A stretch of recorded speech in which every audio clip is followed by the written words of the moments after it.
నమస్తే మ్యామ్. నమస్తే అండి. మ్యామ్, జనరల్గా లేడీస్ ప్రతి చిన్న విషయాన్ని పెద్దగా ఆలోచిస్తారు అని చెప్పేసి చాలామంది అనుకుంటారు, అంటారు. మనం కూడా కొన్నిసార్లు నమ్మాల్సి వస్తుంది. లైక్ అంటే ఆఫీస్లో బాస్ వల్ల ప్రెషర్ ఉండొచ్చు, ఇంట్లో అత్తగారి వల్ల ప్రెషర్ ఉండొచ్చు, లేకపోతే బయట ఫ్రెండ్స్ వల్ల, రిలేటివ్స్ వల్ల ఎస్పెషల్లీ ఏవో వాళ్ళు అనేవి కొంచెమే, వీళ్ళు ఆలోచించేది చాలా ఎక్కువ. సో ఇలాంటివన్నీ జరుగుతూ ఉంటాయి. సో దీని గురించి మీరు ఎక్స్ప్లెయిన్ చేయండి మ్యామ్. Very nice. యాక్చువల్లీ ఇది విమెనే కాదు, ఐ మీన్ మగవాళ్ళు కూడా ఆలోచిస్తారు. మగవాళ్ళు కూడా ఆలోచిస్తారా? చాలా ఆలోచిస్తారు యాక్చువల్గా చెప్పాలి అని అంటే. వాళ్ళ దాంట్లో ఓవర్ థింకింగ్ అన్ను, కానీ వాళ్ళది చిన్నప్పటి నుంచి మనం ఎలా ట్యూన్ చేస్తామంటే వాళ్ళకి నువ్వు నువ్వు సెటిల్ అవ్వాలి, నీది పెద్ద చేతులు, యాక్చువల్లీ నువ్వు ఫ్యామిలీని మొత్తం చూసుకోవాలి, నీ బాధ్యతలు ఎక్కువ ఉంటాయి, సో నువ్వు సంపాదించడం చాలా చాలా ఇంపార్టెంట్ అని వాళ్ళని ట్యూన్ చేస్తూ ఉంటాం, రైట్? సో వాళ్ళు ఎక్కడ ఎనర్జీ లెవెల్స్ డౌన్ చేసుకోకూడదు. పాపం అలాంటి సిచ్యువేషన్ వాళ్ళకే ఎందుకు రావాలి? వాళ్ళకు కూడా ఆశ ఉంటుందేమో ఇంట్లో ఉండాలని చెప్పి. తప్పేంటి? లేదు కదా మ్యామ్. ఇప్పుడు అలా ఎవరున్నారు? ఇప్పుడు మీరు సైకాలజిస్ట్ సార్ ఒక్కళ్ళే వర్క్ చేయట్లేదు కదా, మీరు కూడా చేస్తున్నారు కదా, అండ్ నేను వర్క్ చేస్తున్నాను కదా. సో వాళ్ళు ఒకవేళ వాళ్ళ ఇంట్లో ఉన్నా కానీ గడిచే పరిస్థితే కదా ఇప్పుడు ప్రస్తుతం. ఇద్దరు సాలరీస్ ఉన్నప్పటికీ ఒకళ్ళు కాకపోతే ఒకళ్ళు వర్క్ చేస్తున్నారు, కానీ మగవాళ్ళు ఆలోచిస్తారు అనేదే నాకు కొంచెం ఆశ్చర్యంగా ఉంది. మగవాళ్ళు కూడా చాలా, ఎందుకంటే వాళ్ళ ట్యూన్ అలా చేసాం మనం, కరెక్ట్. వాళ్ళకి ఏంటంటే వాళ్ళకి చెప్పే అవకాశాన్ని ఇవ్వము. ఒకటి, వాళ్ళు ఏదన్నా బాధపడాలి అని అనుకున్నా ఒకసారి ఆలోచించండి, వాళ్ళు ఎప్పుడైనా కళ్ళనీళ్ళు పెట్టుకుంటే ఏంటి ఆడపిల్లలాగా ఏడుస్తున్నావు అని అంటాం. ఎందుకంటాం అన్నమాట? అంటే అబ్బాయిలకి ఏడుపు రాకూడదనా? సో అది తప్పు కదా. సో వాళ్ళు ఏంటంటే ఇప్పుడు ఎవరి దగ్గర తన బాధలు చెప్పుకోలేక, ఇప్పుడు అమ్మాయిలు అనుకోండి సడన్గా వాళ్ళకి బాధలు చెప్తే ఎక్కడ నేను వీక్ అయిపోతానా, ఎక్కడ నన్ను అది అరే వీడేంటి ఇట్లా ఏడుస్తున్నాడు అని అనుకుంటుంది. ఎప్పుడైతే తల్లి కానీ తండ్రి కానీ ఆ మాట అన్నారో వాళ్ళలో ఒక స్ట్రాంగ్ బిలీవ్ ఉంటుంది అనమాట, నేను ఎప్పుడు నా వీక్నెస్ బయట పెట్టకూడదు. సో అదేంటంటే వాళ్ళది పాపం అది స్ట్రెంగ్త్ అనుకోవాలో వీక్నెస్ అనుకోవాలో ఎప్పుడు ఎదుట, ఎస్పెషలీ వైఫ్స్ కానివ్వండి, గర్ల్ ఫ్రెండ్స్ కానివ్వండి, ఎవరే కానివ్వండి, వాళ్ళు తొందరగా ఎక్స్ప్రెస్ చెయ్యరు. వాళ్ళ ఐ మీన్ ఏమంటారు, వాళ్ళ ఫ్రెండ్స్ కానీ వాళ్ళు చెప్పుకోవడానికి ప్రిఫర్ చేస్తారేమో, కానీ లేడీస్ దగ్గర బయటపడరు. ఎందుకంటే ఈడేంటి ఏడుస్తున్నాడు, లేకపోతే స్ట్రాంగ్ లేడనో అలా అనుకుంటారా అని ఫీలింగ్ ఉంటుంది వాళ్ళకి. సో దీంతో అన్ని ఆలోచనలు పెట్టుకుంటారనమాట. అది ఏది బయటపడరు. The men are from Mars and women are from Venus అని వినే ఉంటారు. అవును. ఆడవాళ్ళకి రోజుకి 20,000 వర్డ్స్ వాళ్ళు యూజ్ చేస్తారు. అబ్బాయిలు అనేవాళ్ళు రోజుకి 7,000 వర్డ్స్ మాత్రమే యూజ్ చేస్తారు. అవునా? యా, ఈ రకంగా చూస్తే మంది డామినేషన్ ఎక్కువ. మున్పటి నుంచి చూడండి, ఆడపిల్లలు ఏదైనా లోపల ఉంటే వాళ్ళు దాచుకోలేరు. ఇమీడియట్లీ కాల్స్ వెళ్ళిపోతాయి, ఫోన్స్ అమ్మ నాన్నకి వెళ్ళిపోతాయి, అందరికీ వెళ్ళిపోతాయి, ఫ్రెండ్స్కి వెళ్ళిపోతాయి, అండ్ హస్బెండ్కి కూడా వచ్చి చెప్పాలి. సో హస్బెండ్ వెళ్ళి ఎవరికి చెప్పలేరు కాబట్టి నువ్వేం మాట్లాడకు అన్న ఒక ఇది అనేస్తారు అనమాట. సో అక్కడ వాళ్ళు హర్ట్ అవుతారు, అదేంటి అలా అంటున్నారు, నా బాధలు ఎవరు వినరు అని. జనరల్గా ఏంటంటే చాలా మంది జెంట్స్, మీరంటే నాకు కూడా ఇప్పుడే గుర్తొస్తుంది, ఏదైనా లేడీస్ వెళ్ళి కంప్లైంట్ జెంట్స్కి చేస్తారు. అండ్ లేడీస్ ఎంత గొప్ప మనసు అంటే ఏదైనా ప్రాబ్లం ఉంటే వాళ్ళు ఒక్కళ్ళే ఫీల్ అవ్వకుండా చుట్టూ ఉన్న 10 మందిని ఫీల్ అయ్యేలా చేస్తారు. పాపం జెంట్స్కి ఆప్షన్ లేదు కదా. ఆప్షన్ లేదు, ఆప్షన్ వాళ్ళకి ఇవ్వం మనం, అది ప్రాబ్లం. బట్ వాళ్ళకి కూడా పాపం ఫీలింగ్స్ ఉంటాయి. చాలా చాలా ఉంటుంది. యాక్చువల్గా చెప్పుకోలేరు అంతే. వాళ్ళకి మనకి తేడా ఏంటంటే వాళ్ళు చెప్పుకోలేరు, అంటే బై నేచర్ కూడా వాళ్ళది అలా ఉండదు.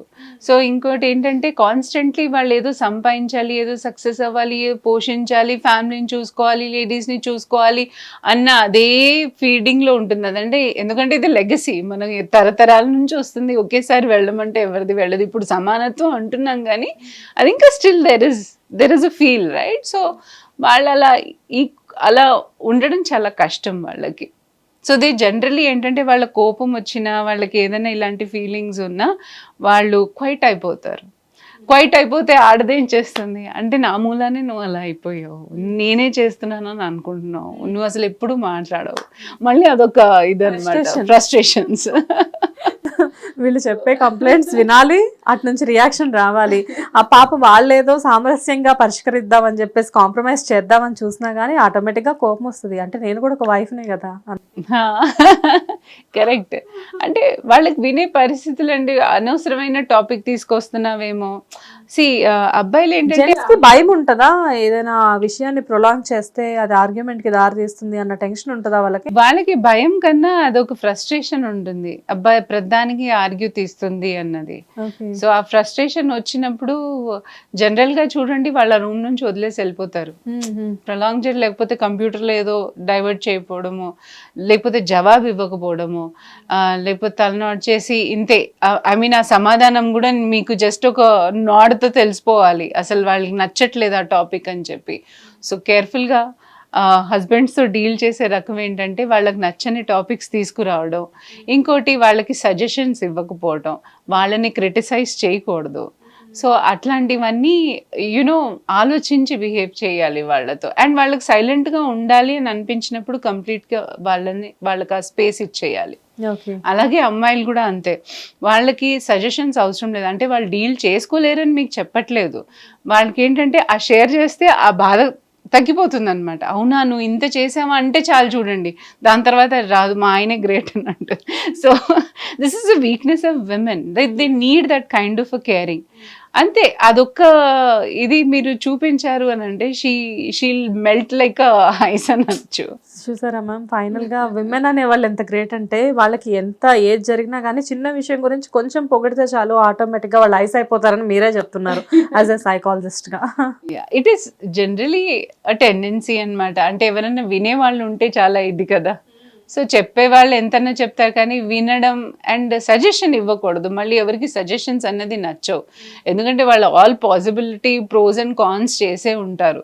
సో దాంట్లో వాళ్ళకి ఏంటంటే కొంచెం ఎవరైనా విని ఓకే నువ్వు చేసావు, చాలా గొప్పగా చేసావు, నాకు తెలుసు నువ్వు డీల్ చేసుకుంటావు అనేసి అని అంటే చాలు.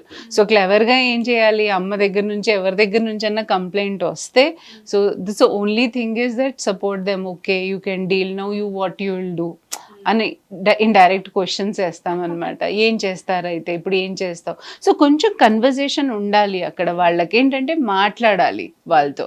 సో మ్యారేజ్లో ఒక ఫండా ఉంటుంది C² అనేసి మేము అంటాం, C² T² U² అని.